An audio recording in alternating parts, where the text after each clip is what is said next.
시간 우리 에바다 찬양 믿음으로 함께 찬양하며 나가겠습니다. 어두워진 세상 길을 주님 없이 걸어가다 나의 영혼 어두워졌네. 어느 것이 길인지 어느 것이 진리인지 아무것도 알 수 없었네. 주님 없이 살아가는 모든 삶 실패와 좌절뿐이네. 사랑하는 나의 주님 내 영혼 눈물 보게 하소서. 열려라 에바다 열려라 눈을 보게 하소서. 죄악으로 어두워진 나의 영혼을 나의 눈을 보게 하소서. 아무것도 알 수 없고 아무것도 볼 수 없고 아무것도 들을 수 없네. 세상에서 방황하며 이리저리 헤매이다 사랑하는 주님 만났네. 어두웠던 나의 눈이 열리고 막혔던 귀가 열렸네. 답답했던 나의 마음 열리고 나의 영혼 열렸네. 열렸네 바다 열렸네. 눈을 뜨게 하셨네. 죄악으로 어두워진 나의 영혼을 나의 눈을 뜨게 하셨네. 아멘. 예수님이 말씀하시니 믿음으로 찬양하겠습니다. 예수님이 말씀하시니 물이 변하여 포도주 됐네. 예수님이 말씀하시니 물이 변하여 포도주 됐네. 예수님 나에게도 말씀하셔서 새롭게 변화시켜 주소서. 예수님이 말씀하시니 바디메오가 눈을 떴다네. 예수님이 말씀하시니 바디메오가 눈을 떴다네. 예수님 나에게도 말씀하셔서 새롭게 변화시켜 주소서. 예수님이 말씀하시니 죽은 나사로가 살아났다네. 예수님이 말씀하시니 죽은 나사로가 살아났다네. 예수님 나에게도 말씀하셔서 새롭게 변화시켜 주소서. 예수님이 말씀하시니 거친 바다가 잔잔해졌네. 예수님이 말씀하시니 거친 바다가 잔잔해졌네. 예수님 나에게도 말씀하셔서 새롭게 변화시켜 주소서. 아멘. 하나님 아버지 감사합니다. 이 새벽도 우리를 깨워주시고 주님의 은혜의 보좌 앞에 담대히 나아갈 수 있도록 인도하여 주심에 감사합니다. 오늘 하루도 주님의 은혜 없이는 살아갈 수 없음을 고백하며 주님의 은혜 앞에 나가오니 주여 우리에게 은혜를 부어 주옵소서. 특별히 주님의 은혜가 필요한 우리 성도들이 있습니다. 특별히 육체적인 질병으로 인하여 주님의 은혜가 간절히 필요한 성도들이 있사오니 주여 그들의 모든 사정과 형편을 아시고 그들의 질병을 아시오니 주님 이 시간 그들에게 찾아가셔서 주님 은혜를 부어 주시옵소서. 오늘 하루도 주님의 그 은혜로 말미암아 살아가게 하여 주시고 특별한 주님의 은혜로 말미암아 그 모든 질병들이 치유함 얻을 수 있도록, 그래서 주님께서 새롭게 또 생명을 연장해 주신다면 또 주님께서 주시는 그 사명 따라 주님 살아갈 수 있도록 은혜를 부어 주시옵소서. 이 시간 말씀 앞에 나갑니다. 주님 우리에게 말씀하여 주시고 그 말씀으로 오늘 하루도 살아갈 수 있도록 인도하여 주옵소서. 말씀하실 주님을 기대하며 예수님의 이름으로 기도합니다. 아멘. 오늘 우리에게 주시는 하나님의 말씀은 마가복음 8장 11절부터 21절 말씀입니다. 마가복음 8장 11절부터 21절 말씀, 신약성경 66면입니다. 다 찾으셨으면 마가복음 8장 11절부터 같이 한 목소리로 읽겠습니다.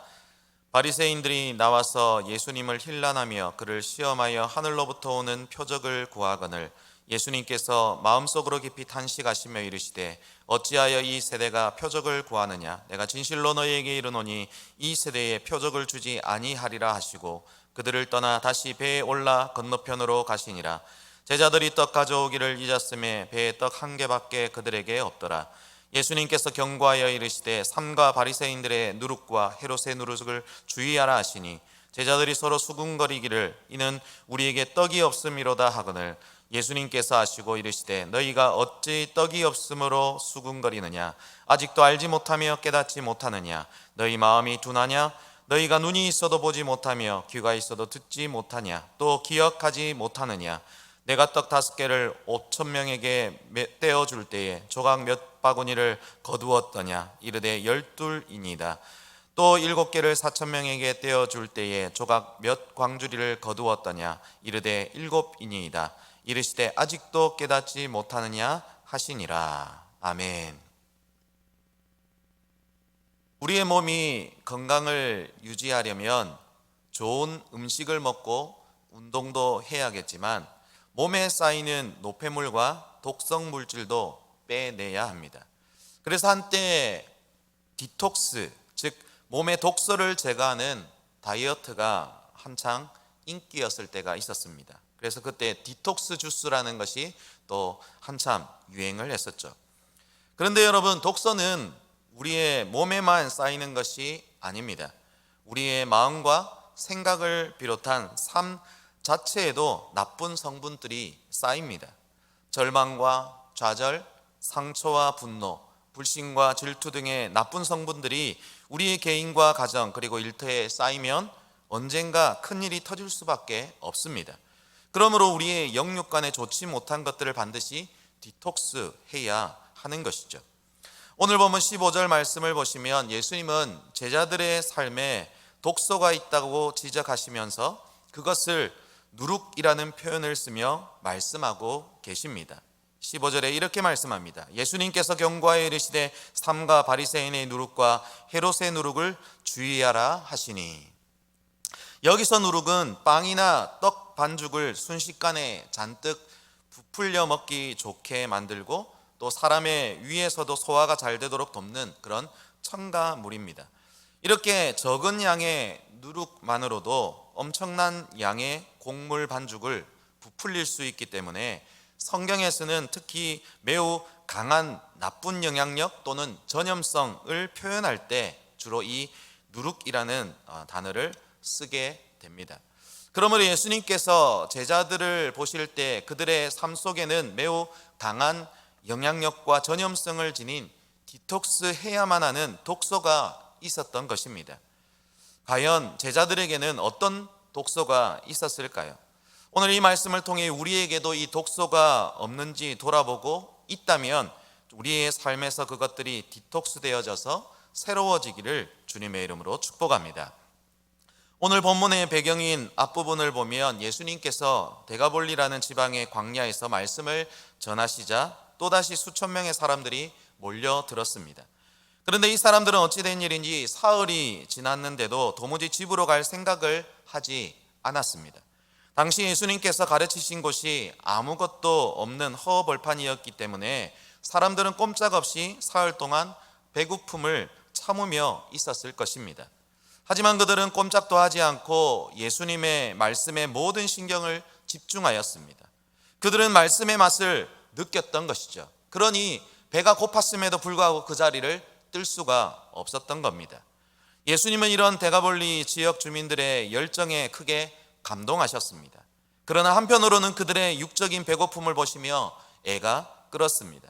그래서 오늘 본문 앞 2절에서 3절 말씀을 보면 예수님께서 제자들에게 이렇게 말씀하십니다.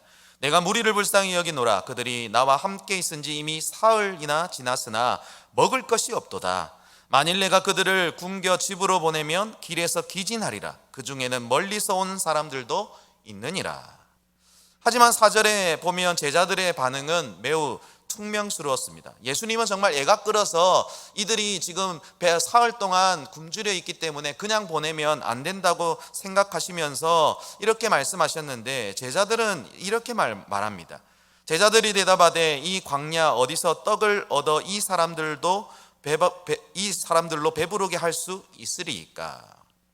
예수님은 제자들이 이런 퉁명스러운 반응뿐만 아니라 대답의 내용 때문에 더 답답하고 분했습니다. 생각해 보십시오. 이미 예수님은 얼마 전에 오병이어로 성인 남성만 5천 명을 너끈히 먹이지 않으셨습니까? 그러면 그것을 경험한 제자들이 그때의 일을 기억했다면 이런 식으로 짜증낼 일이 아니라 예수님, 저희가 또 떡과 물고기가 얼마나 있는지 찾아볼까요? 하고 대답했어야 정상이지 않습니까? 그런데 제자들은 오병이어의 기적을 행하셨던 예수님을 까맣게 잊어버리고 엉뚱한 소리를 하고 있으니 예수님께서 얼마나 답답하셨을까요? 그래서 예수님은 하는 수 없이 오병이어의 기적을 제자들에게 또다시 반복하며 교육시키셨습니다. 이번에는 칠병이어로 약 4천 명의 사람들을 먹이고도 7바구니가 남는 기적을 행하셨습니다. 자, 그런데 오늘 본문의 시작인 11절 말씀을 보시면 예수님께서 이런 엄청난 기적을 또다시 일으키시자 이번에는 당시의 종교 지도자인 바리새인들이 와서 예수님을 몰아세웁니다. 당신이 정말 하나님께서 보내신 구원자라면 엄청난 기적을 일으켜 그 사실을 똑똑히 증명해 보라는 것이죠. 이 말을 들은 예수님은 너무나도 속상하고 어이가 없었습니다. 그래서 12절 말씀에 보면 마음속으로 깊이 탄식하셨다라고 그렇게 말씀하고 있습니다. 그러고는 너무나 황당하고 분해하시며 다시 배를 타고 아예 이번에는 갈릴리오스 반대편으로 횡하니 떠나버리셨습니다. 그런데 14절에서 15절 말씀을 보면 당시 예수님의 재촉 때문에 급하게 출발한 제자들이 떡 한 덩이밖에 챙기지 못했고 그때 예수님께서는 제자들에게 작심하며 누룩 이야기를 꺼내며 교육하십니다. 비록 표면상으로는 누룩을 말씀하셨지만 조금만 차분히 들으면 단순히 누룩 이야기가 아님을 금방 눈치챌 수 있습니다. 즉, 이 말씀은 바로 조금 전에 만난 바리새인들처럼 마음에 눈과 귀가 꽉 닫혀 있어서 아무리 눈으로 많은 기적을 보고 귀로 하나님의 말씀을 들어도 전혀 변함이 없는 제자들에게 바리새인들처럼 되면 안 된다라는 그런 뜻의 말이었습니다. 하지만 16절 말씀을 보면 제자들은 이것을 깨닫지 못하고 예수님께서 빵에 넣을 누룩을 안 챙긴 것을 야단치고 계신 것이라고 착각하며 치열한 책임 공방을 벌이기 시작했습니다. 이 모습을 보신 예수님은 분노가 치밀다 못해 이제는 그만 맥이 다 풀렸습니다. 아이고, 진짜 얘들이 바리새인들과 다를 바가 없구나. 그래서 17절 말씀에 이렇게 말씀하십니다. 예수님께서 아시고 이르시되 너희가 어찌 떡이 없으므로 수군거리느냐. 아직도 알지 못하며 깨닫지 못하느냐. 너희 마음이 둔하냐. 여러분, 떡 5덩이로 5천 명을 먹였고 떡 7덩이로 4천 명을 먹였습니다. 그런데 지금 제자들에게 떡이 한 덩이씩이나 있습니다. 비율로 따지면 제자 12명과 예수님까지 모두 13명이 먹는 것이 무슨 문제가 되겠습니까? 설사 예수님께서 정말 떡 때문에 그런 말씀을 하신 것이라고 할지라도 오히려 제자들이 나서서 예수님, 떡이 한 덩이나 있으니 지난번처럼 감사기도 한번 해주십시오. 이 정도면 충분하지 않습니까? 라고 했으면 오히려 큰 칭찬을 받았을 것입니다. 그래, 이제 너희들이 깨달았구나. 그래, 이제 너희들이 제대로 나를 믿고 있구나. 그렇게 칭찬받았을 것입니다. 그런데 제자들은 그런 모습을 보이지 않습니다. 어쨌든 지금 예수님은 이렇게 어처구니 없게 반응하고 있는 제자들에게 차분히 떡 5덩이와 떡 7덩이로 각각 수천 명을 먹이신 사건을 다시 한 번 더 기억해봐라고 하시면서 아직도 못 알아듣겠니? 제발 좀 깨닫고 제발 좀 제대로 믿어라 라고 말씀하십니다. 여러분, 결국 오늘 말씀 속에는 두 가지 부류의 사람들이 등장합니다. 예수님을 신뢰하고 절박하게 매달리는 데가볼리 사람들과 예수님보다는 당장 눈에 보이는 것에만 집중하는 바리새인들 및 예수님의 제자들입니다. 그리고 그런 관심의 차이는 결국 예수님에 대한 태도의 차이로 이어집니다. 먼저 데가볼리 사람들의 태도를 보십시오. 예수님의 말씀을 사흘이나 들으면서 배고프다는 항의나 불평은 전혀 없었습니다. 오히려 거꾸로 예수님이 그들을 향해 안타까워하며 애가 끓을 정도였습니다. 그들은 분명 예수님께서 행하신 오병이어의 기적을 이미 들었습니다. 그래서 그런 능력을 가지신 예수님께서 자신들과 함께하고 있는 한 먹는 문제로 쓸데없이 고민할 이유가 없다고 생각했을 것입니다. 왜냐하면 분명히 때가 되면 자비와 능력의 예수님께서 오병이어의 기적을 행하셨던 것처럼 자신들의 모두가 배부르게 먹고도 남을 정도로 채워주실 것을 믿었기 때문입니다. 그렇기에 그들은 걱정할 필요 없는 당장의 문제인 떡이 아니라 그 문제를 해결해 주실 수 있는 예수님께 절박하게 매달렸던 것이죠. 그 예수님께 집중했던 것이고 그 예수님께서 말씀하시는 그 말씀에 그들은 귀 기울이며 집중하였던 것입니다.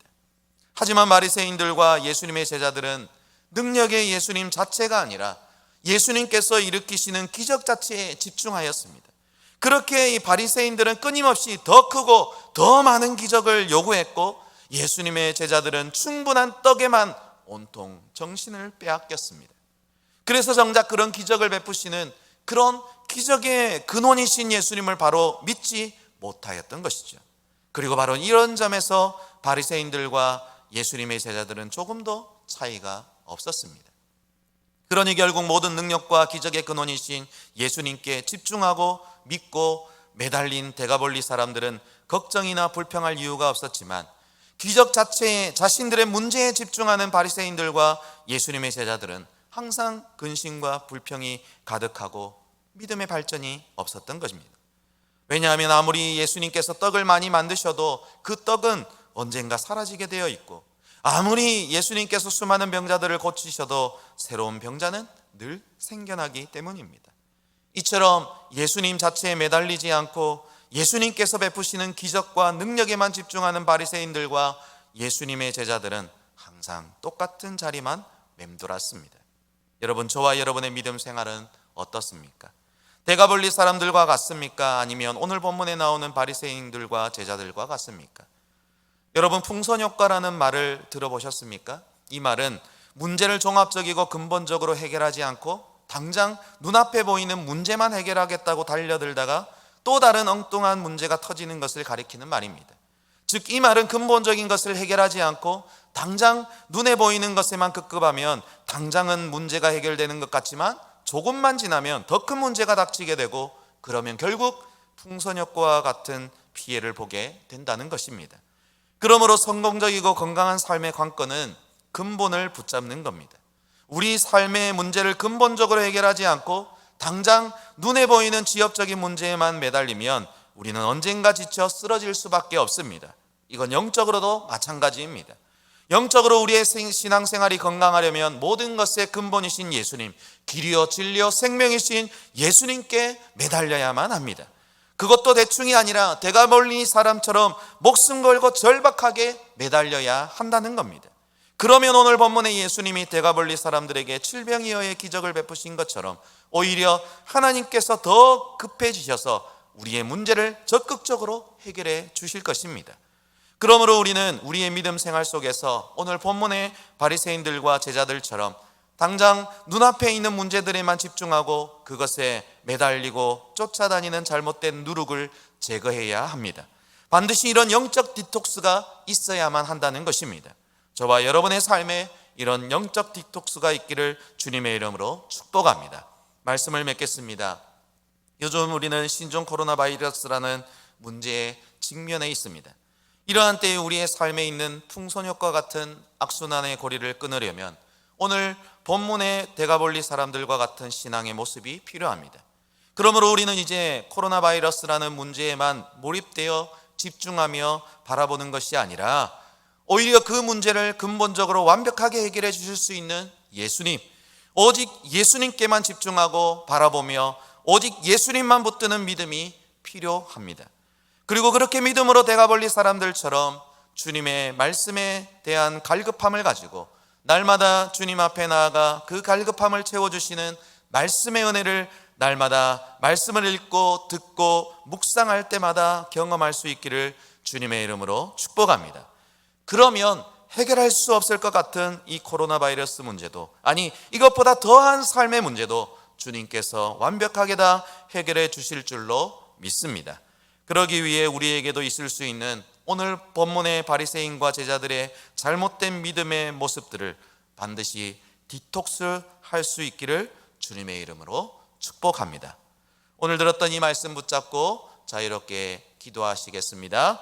주여, 하나님 아버지 감사합니다. 오늘 이 새벽도 우리에게 말씀하신 주님, 이 말씀 붙들고 오늘도 주님 앞에 나갑니다. 주님, 우리의 삶에 디톡스해야 될 영적인 그러한 잘못된 부분들, 독소들이 무엇이 있습니까? 특별히 우리의 믿음의 부분에 있어서 아버지 디톡스해야 될 부분이 무엇이 있습니까? 주님 돌아보게 하여 주옵소서. 오늘 하루도 주님 우리의 모든 삶의 영역 가운데서 영육 간에 디톡스해야 될 부분들 주님 말씀 안에서 디톡스하게 하여 주옵소서.